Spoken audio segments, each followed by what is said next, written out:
right, so we got a big divisional game Thursday night. We got Green Bay coming to town on Thursday Night Football on Amazon Prime. And before we continue any further, I got just one more thing to say.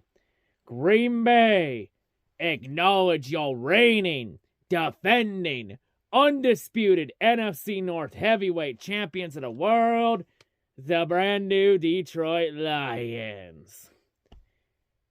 And I should be hearing boos from the other side of the screen from all you Packer fans. Let the hate flow right through you. We all know you hate us that much. Really mad. So anyway, we got a game against Green Bay. Big divisional implications on the line. Playoff implications on the line. Not only in terms of playoff spots, but also in terms of Lions odds of clinching the NFC North and potentially the 1 seed. Since Detroit's got a lot of things on their plate to worry about. Other than just the injuries to the defense being injured to hell and back and literally being held by the equivalent of glue and duct tape. But let's talk about this game and let's see how Detroit fares coming in. So let's talk about it. So of course, for this game, I'm Detroit. Currently, the point spread line has Detroit favored in this game by 3.5 points over Green Bay. So it's expected to be a close game, which that's pretty reasonable. Green Bay, they lead the all-time series over Detroit, 106-77-7. But Detroit has won 5 of the last 6 meetings against the Packers, including the meeting against the Packers in Lambeau last month in the rain. And this time it's at Ford Field. And Ford Field is a dome stadium, so there will be no weather factor for that Thursday night. So this one, Packer fans, you have no excuses for Thursday this time. Even though you had no excuses to begin with last month in Lambeau.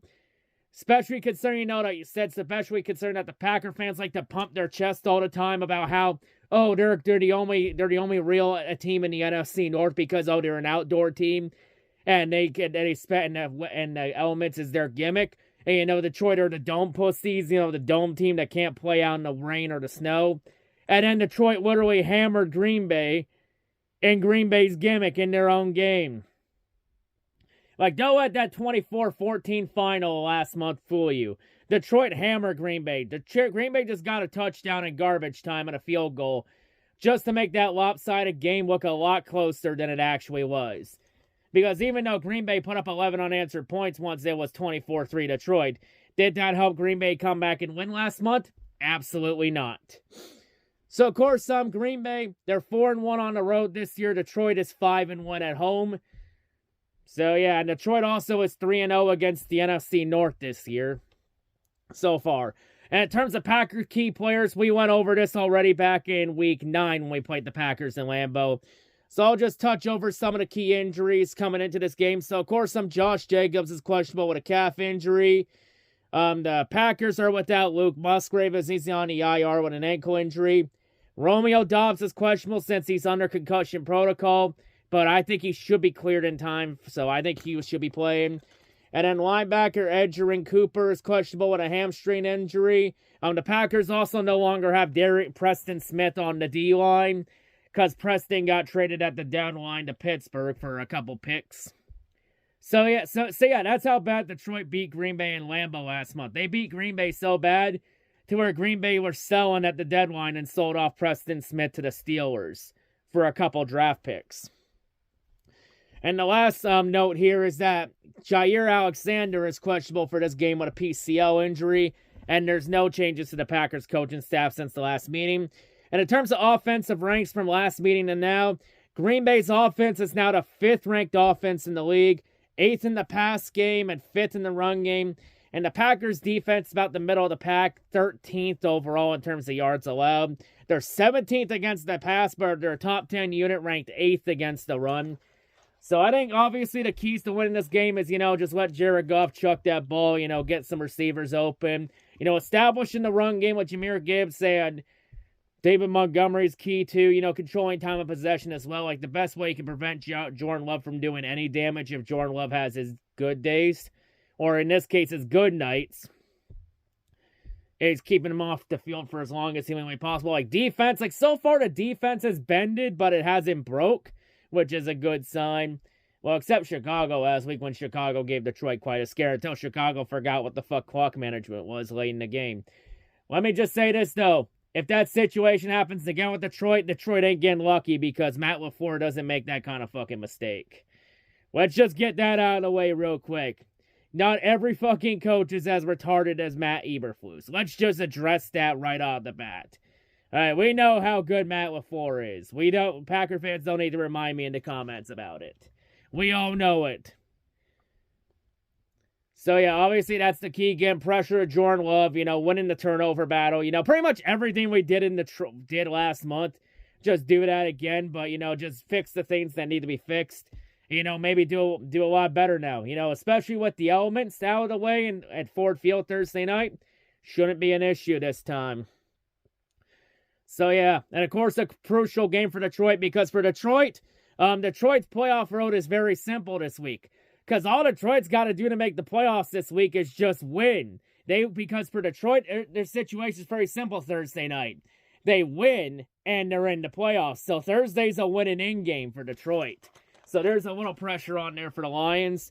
Even if the Lions don't win Thursday, which I don't see that happening, but let's say Green Bay does beat Detroit Thursday.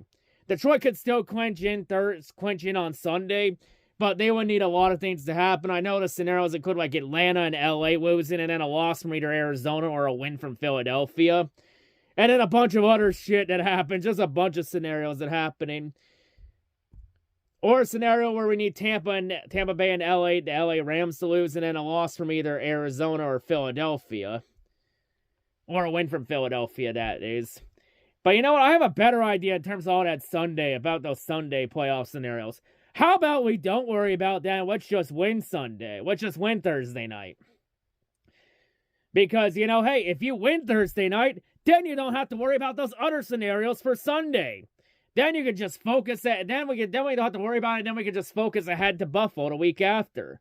But right now, we just need to focus on Green Bay Thursday and win Thursday, get the playoff spot, be the first team in the NFC to clinch a playoff spot, and take a little pressure off knowing, hey, we could be playing some playoff football in January. Just gotta get this win. And oh, by the way, also, there's another reason why the Lions need to win this game Thursday. Because in terms of their odds at clinching the NFC North and the number 1 seed in the NFC. Because if Detroit wins Thursday, their odds at clinching the NFC North go up to 94%. If they lose, their odds to clinch the North go down to 74%. And in terms of the number 1 seed, which Detroit's in a 3-way battle for it with Minnesota and Philadelphia right hot on Detroit's heels. In terms of the 1 seed, if Detroit wins Thursday, their odds at winning again the 1 seed in the NFC go up to 83%. But if Detroit loses Thursday, their odds go all the way down to 40%. And oh, by the way, Sunday, Philadelphia plays host to Carolina, and Minnesota's playing host to Atlanta. And Kirk Cousins' revenge game, because the Minnesota-Atlanta game Sunday, that's Kirk Cousins. Not only is that Kirk Cousins' first game against his old team, it's Kirk Cousins' first game back in Atlanta since leaving in the offseason. And who knows what happens in that game. I know a lot of people are going to say Minnesota's going to wipe the floor with Atlanta, but here's the thing, no, it's a revenge game, and revenge games are always fucking weird. We don't have to worry about that shit over here with Detroit, Green Bay. And Philadelphia, Carolina, the expectation is Philadelphia wins that game. So, yeah, and Philadelphia and Minnesota still hot on Detroit's heels. So, we gotta keep winning to keep pace with both of them in terms of the 1 seed in the NFC.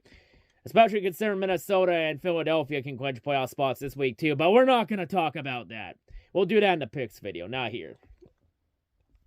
In terms of this game, I think Green Bay, it's going to be a tough battle with Green Bay. I could see it being a low-scoring game, but I could be seeing a high-scoring game. It could have been a low-scoring game if it was in the elements, but at the Dome Stadium, I could see it maybe a little bit better, but I think Detroit will win this game. I think it's going to be very close like last week, but I think Detroit steps up to the plate. The defense, the next man up mentality has really worked, because despite all the injuries the defense has had this year, they've still kept winning, and the defense has still kept producing.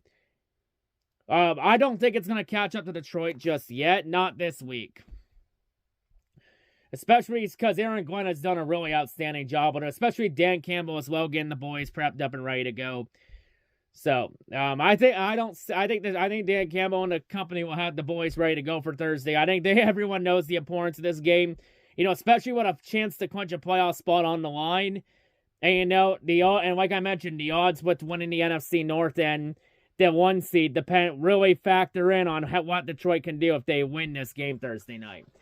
And also Thursday night, Detroit is trying to do something they haven't done in their entire existence. Win 11 games in a row. Because right now the streak is at 10. They win Thursday, the streak goes to 11. And that's right there for you, Green Bay, because if Detroit wins Thursday, this is how I will do my 11 numerals with fingers right for you. Just the same way Brian Branch flipped you off last month in Lambeau.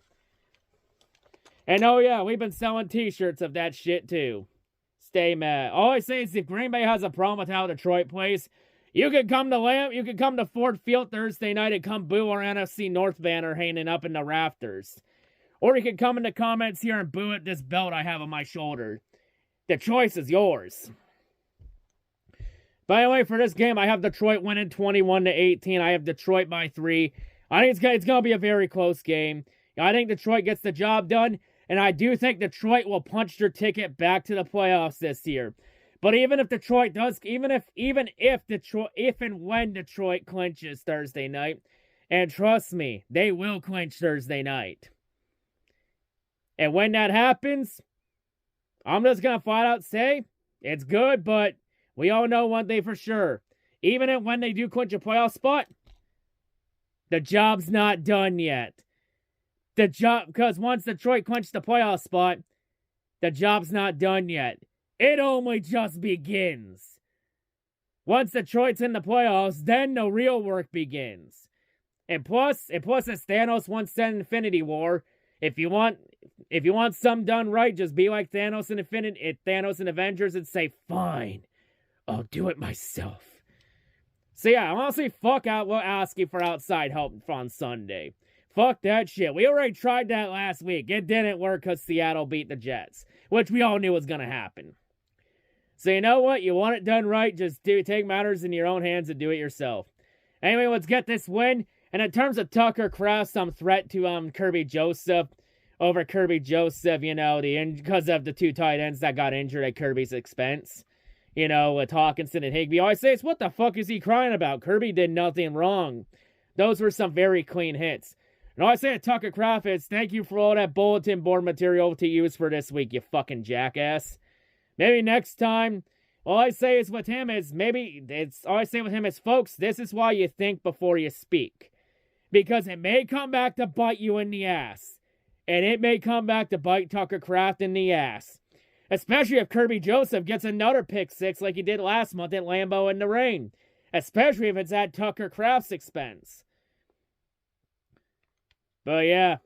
But all I say is, thanks for giving Kirby Joseph all the motivation he needs to beat you this Thursday night. And thanks for giving the boys motivation, you fucking jackasses. And I know Packer fans are going to bring up that record about how, they're 19-2 in December under Matt LaFleur. Well, if you want to play that record game, I got a record for you too. Detroit is 5-2 against teams 5+ games above 500 under Dan Campbell. And Green Bay's 9-3, and that's 1, 2, 3, 4, 5, 6. That's 6 games above 500. So I mean, hey, Packer fans, if you want to play that record game, I can play it too. 2 can play this game, motherfucker. This Mockingbird doesn't go away. So yeah, let's go get this win Sunday. Let's go get the season sweep over Green Bay so I can bust that broom out again. And if Detroit wins Thursday, the Packer fans are going to be really salty. Especially since this Thursday, if the Packers lose, they have no fucking excuses this time. The only thing they'll have to blame is themselves. So let's do that, and let's see what kind of excuses Packer fans make after Thursday night when Detroit lays the smackdown on their candy ass. And by the way, in terms of that 19-2 stat, how many of those wins were against Dan Campbell's Detroit Lions? Let's see. 0. Oh, but the Pats played the Packers in Week 18 twice. Yeah, that was in January. December is not January, folks. Learn the fucking difference and know your damn role. Because you see, even if the Green Bay does lose, I think Green Bay's still going to win 10 games this year. And even despite that, both teams should be proud. Everyone, Detroit, Minnesota, and Green Bay, we should all be proud of all three of our teams. Because at least 3 teams in the North are going to make the playoffs this year. Except Chicago. You got nothing to be proud of. Go fuck yourselves. But anyway, let's go get this win. Let's go get the season sweep Sunday. Let's go lock ourselves in the playoffs. And let's not only continue our march to another NFC North title, let's continue that march to the 1 seed in the NFC and get home field throughout the playoffs at Ford Field so that the road to Super Bowl 59 goes through the 3-1-3. Let's go get this win. I'm out, and you all know what the deal. It's go Lions and fuck the Packers.